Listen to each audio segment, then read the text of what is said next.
Chers zèbres, chers non-zèbres, si vous manquez d'énergie toute la journée, ce podcast est fait pour vous. En effet, je vais vous parler de sommeil et de votre sommeil qui est perturbé, puisque c'est une des premières raisons de votre manque d'énergie toute la journée, parce que votre sommeil est perturbé. Nous allons parler du sommeil paradoxal, et je pense que vous connaissez, mais le problème, c'est que votre sommeil paradoxal, il est inefficace.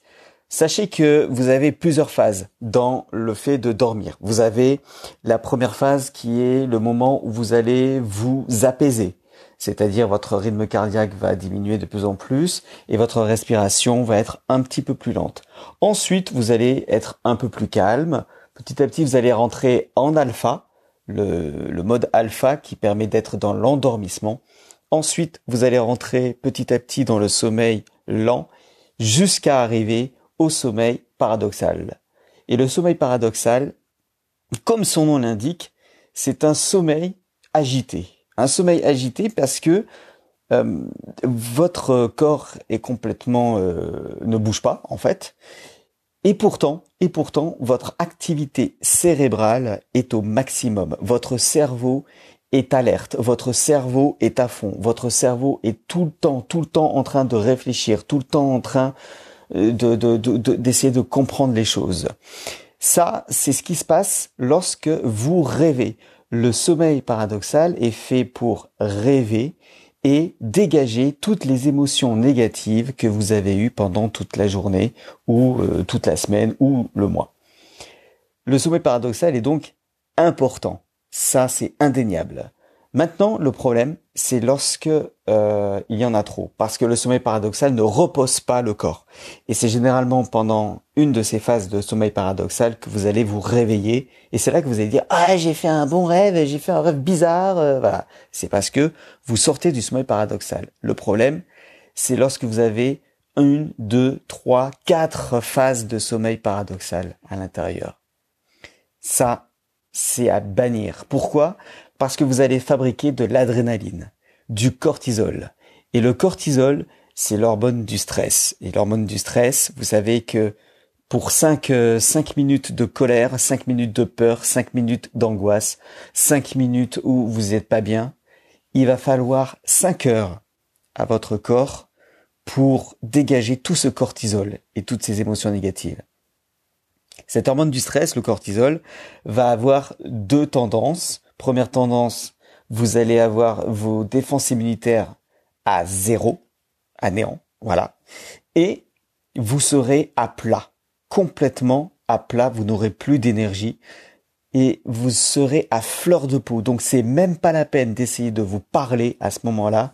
Vous allez partir comme une fusée direction Pluton. Ça, c'est évident. C'est même pas la peine d'essayer de vous parler. Vous allez mordre. Vous allez mordre. Ça, c'est sûr. Donc, vous allez devoir vous détendre dans la journée pour éviter tout ça. Seulement, le problème, c'est que vous n'allez pas pouvoir vous détendre. Vous n'allez pas pouvoir bien dormir parce que ce cortisol qui va s'accumuler, va vous fatiguer. Et le matin, vous allez vous fatiguer. Vous allez être fatigué.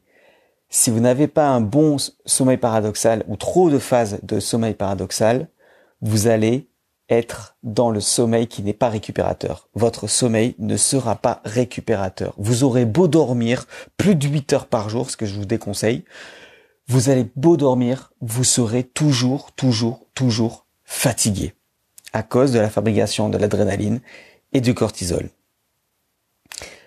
Deuxième problème de cette fatigue, c'est que cette fatigue va vous donner une impression d'avoir que du négatif en face de vous, de voir que du négatif et surtout d'avoir des sensations négatives. Vous allez avoir des émotions négatives, vous allez cumuler ces émotions négatives et ces émotions négatives vont devoir être dégagées pendant la nuit et vous allez faire de plus en plus de phases de sommeil paradoxal. Vous avez compris, c'est un cercle vicieux. Ce cercle vicieux, il est tout bête, hein. Plus vous avez d'émotions négatives, plus vous avez de rêves, plus vous avez de sommeil paradoxal, et moins votre sommeil est profond. Je répète l'équation, émotion négative plus rêve plus sommeil paradoxal égale sommeil moins profond, sommeil qui n'est pas récupérateur. Donc vous allez avoir plus de fatigue, une sensation de plus d'émotions négatives qui va vous amener à plus de sommeil paradoxal, ce sommeil paradoxal qui va vous fatiguer, cette fatigue qui va engendrer plus de sensations négatives, plus d'émotions négatives. Ces émotions négatives, vous avez compris, c'est un cercle vicieux. C'est un cercle vicieux.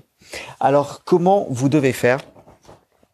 Alors, il n'y a pas de vraie solution miracle. Ce qui est sûr, c'est que vous allez devoir travailler sur vos émotions négatives et surtout éviter de trop dormir. Vous avez l'impression que pour vous reposer un maximum et pour faire en sorte de ne pas être fatigué, qu'il faut cumuler des heures de sommeil. Vous avez l'impression qu'il faut dormir 9, 10, 11, 12 heures parfois, plus les siestes que vous allez faire. Si vous faites des siestes, les siestes c'est 20 minutes, pas plus. Au-delà de 20 minutes, vous allez rentrer dans un cycle et vous allez commencer à vous endormir. Et si vous dormez pendant 3 heures, là, vous allez être vraiment très très fatigué. Ce qu'on conseille généralement en neurosciences, c'est de pas dormir plus de 8 heures maximum. Alors bien sûr, le week-end, vous pouvez faire des exceptions, mais c'est vraiment si vous êtes vraiment fatigué. Alors moi, je suis pas médecin, je suis pas du tout scientifique, je me renseigne. Ça, c'est un premier podcast pour vous en parler, pour vous donner une petite pépite, pour faire en sorte que vous ayez quelques pistes de réflexion. Je ferai d'autres podcasts là-dessus et peut-être même une formation. Si vous voulez en savoir, vous pouvez aussi demander un coaching, puisque je suis coach de vie pour Zèbre. Et je cherche toutes les solutions pour vous donner du bien-être dans un monde un petit peu fou. Donc c'est juste en dessous que ça se passe, en dessous de ce podcast. Vous avez un lien, vous cliquez sur le lien et puis vous allez prendre rendez-vous avec moi pour un coaching d'1 heure, gratuitement, en plus, gratuit. Et puis je vous donnerai des pistes de réflexion. J'essaierai de voir quel est votre problème, puisque peut-être qu'il y a autre chose aussi derrière. Peut-être que vous avez une mauvaise alimentation, peut-être que vous buvez trop d'alcool, peut-être que vous ne faites pas de sport. Et pour avoir des émotions positives, c'est toujours bien de faire du sport, c'est toujours bien d'avoir une bonne alimentation, c'est toujours bien d'éviter l'alcool, c'est toujours bien de se mettre en mouvement. C'est le mouvement qui va créer l'énergie. Ce n'est pas en dormant plus que vous aurez de l'énergie, c'est le mouvement qui va créer l'énergie. Le mouvement plus les émotions positives, je peux vous garantir que vous allez dormir de mieux en mieux. Alors il y a des techniques pour s'endormir aussi, il y a des techniques pour mieux dormir. Ça, je vous en parlerai dans un prochain podcast ou même dans une formation. Réservez votre coaching. En attendant, si vous avez des questions, je suis là. C'est lionel@zebrenet.fr ou alors juste en dessous dans les commentaires. Ce que je peux vous dire, c'est que vous n'êtes pas fatigué parce que vous dormez trop, mais parce que non seulement vous dormez trop, mais en plus votre sommeil n'est pas récupérateur. Il va falloir travailler sur ce sommeil. Il va falloir travailler un maximum sur ces émotions que vous ne devez pas voir de façon négative, mais plutôt dans le côté agréable, désagréable et surtout chercher les solutions aux émotions négatives. Lorsque quelqu'un vous engueule, lorsque vous avez peur, vous allez générer du cortisol. La première chose à faire, c'est de respirer 1 fois, 2 fois, 3 fois, de manière à ce que la respiration devienne de plus en plus lente et de plus en plus calme et de plus en plus dans l'endormissement. Et après, vous allez dormir. Voilà, c'est ce que je pouvais vous dire aujourd'hui sur le fait d'être fatigué. J'ai fait ce podcast parce que j'ai entendu plein de gens autour de moi qui disaient qu'ils se sentaient fatigués, qui devaient dormir l'après-midi. Vu le sommeil qui n'est pas récupérateur, c'est tout à fait normal. Faut pas s'inquiéter. Maintenant, il faut le prendre en compte et commencer à essayer de chercher des solutions. N'oubliez pas, un sommeil qui n'est pas récupérateur, c'est un sommeil qui va vous fatiguer et la fatigue va vous faire voir des émotions négatives et les émotions négatives vont vous créer un sommeil qui n'est pas récupérateur. Voilà les zèbres, en attendant, je vous souhaite une bonne journée, une bonne soirée suivant à l'heure à laquelle vous écoutez ce podcast. Moi je vous dis à très bientôt, puis n'oubliez pas, écoutez ce que je dis, soyez sceptiques et vérifiez à la lumière de votre expérience. Et je vous dis à bientôt, salut, ciao.